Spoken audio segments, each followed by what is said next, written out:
Hi guys, நான் உங்கள் நிலா. இன்றைக்கி ஒரு சின்ன கதை சொல்லட்டுமா? இந்த கதை கேரளா நாட்டில் நடந்ததுங்க. கேரளா நாட்டில் ஒரு சின்ன கிராமத்தில் ஒரு ஏழை நம்பூதிரி வாழ்ந்துட்டு வந்தார். அவர் தன்னோட பெண்களின் திருமணத்திற்காக கொஞ்சம் கொஞ்சமாக பணம் சேர்த்து வச்சுருந்தார். பண பற்றாக்குறையின் காரணமாக பக்கத்து கிராமத்தில் இருக்கிற தன்னோட உறவினர்கள்கிட்டவும் நண்பர்கள்கிட்டையும் பண உதவி கேட்கறதுக்காக அந்த கிராமத்துக்கு போயிருந்தார். சமயத்தில் அவரோட உறவினர்களும் நண்பர்களும் அவருக்கு பண உதவியும் செஞ்சாங்க. உதவி பெற்று வரும் அந்த சமயத்தில் அந்த கிராமத்தில் இருக்கிற கோயிலுக்கு போனார். கோயிலுக்கு போகிறதுக்கு முன்னாடி குளிச்சுட்டு போகலான்னு சொல்லிட்டு அந்த பக்கத்தில் இருக்கிற குளத்தை பார்த்தாரு.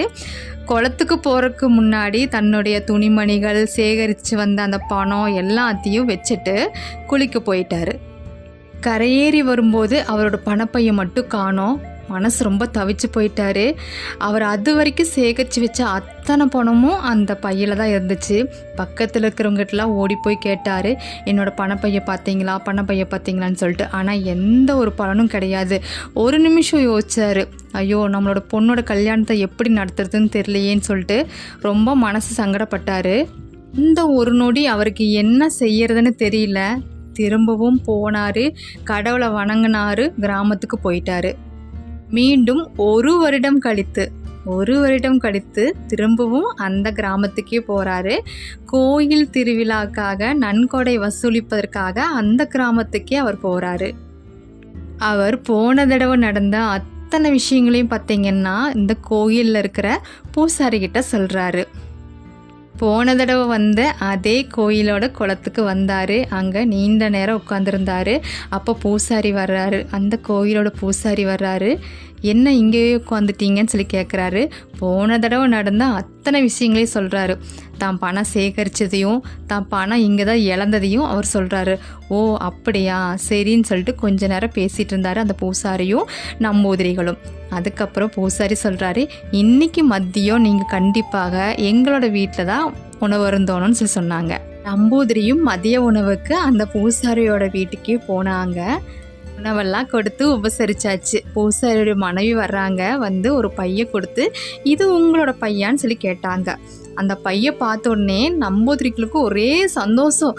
ஆமாம், இது என்னோட பை தான், உங்களுக்கு எப்படி கிடைச்சிது?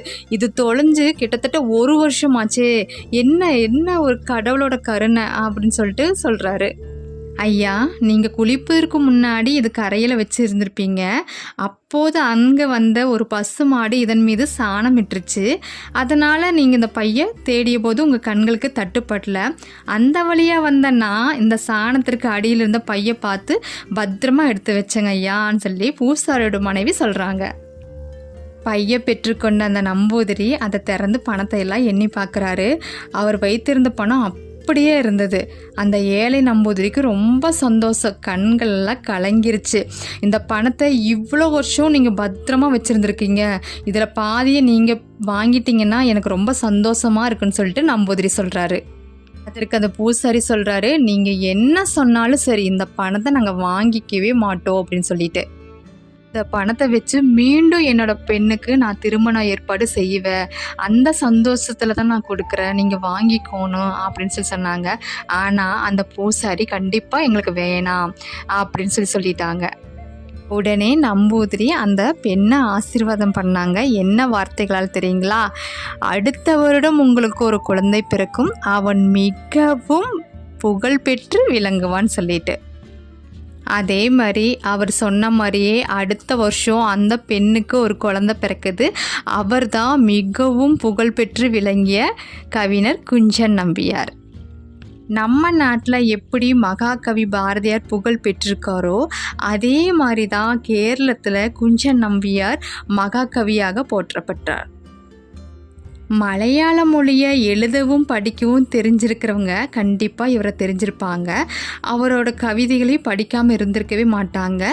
எளிமையும் மனிதாபிமானமும் அவற்றில் நிறைஞ்சிருக்கும். அவரோட ஒவ்வொரு கவிதைகளிலும் எளிமையும் இருக்கும், மனிதாபிமானமும் இருக்கும். கேரளாவில் அவருக்கு இணையாக வேறு கவிஞர்கள் யாரும் இல்லைன்னு சொல்லிட்டு சொல்லுவாங்க.